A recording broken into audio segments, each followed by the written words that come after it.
Weekend na naman mga kapatid, siguradong marami po sa inyo ang kakain sa labas. Pero sa dami na iba't ibang cuisine ngayon, minsan mahirap na yung pumili. Sa gusto.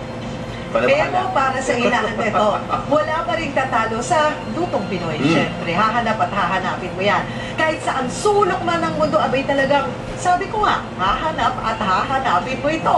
Maki-food trip tayo kasama si Grace Lee.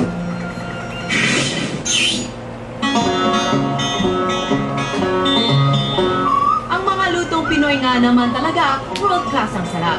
Kaya naman ang mga reyna ng kusina, kahit nasa ibang bansa, gumagawa ng paraan para matikman ito sa iba't ibang sulok ng mundo. Tulad na lang ng Pinay chef na si Tess na nasa Amerika ngayon. Hindi lang niya miss ang putaheng Pinoy. Gusto rin niya itong ipa-experience sa iba gamit ang YouTube channel niya, Pinay Cooking Lessons. I started with nothing, talagang walang alam sa anything.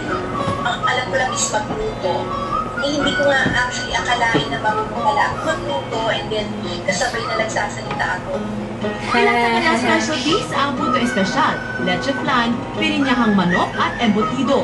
Mahigit 100 recipe na raw ang kanyang naituro at kahit hindi Pinoy, nasarapan.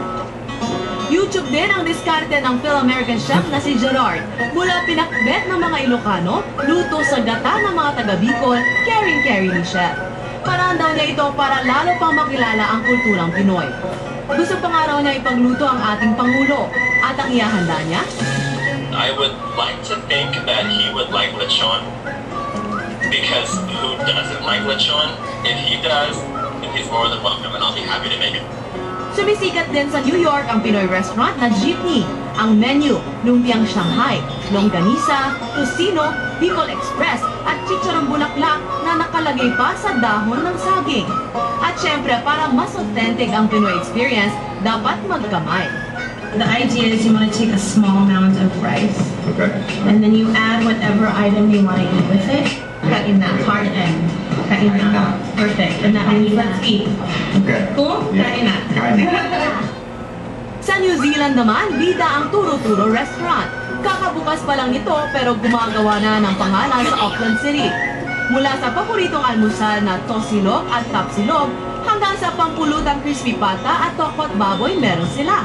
Patunay ito na ang pagkain Pinoy kaya makipagsabayan kahit saan pa sa mundo. Grace Lee, News 5. Ano gusto mag-almusal ulit? Meron pa ka naman. At yan po ang mga morning balita natin araw na Biyernes.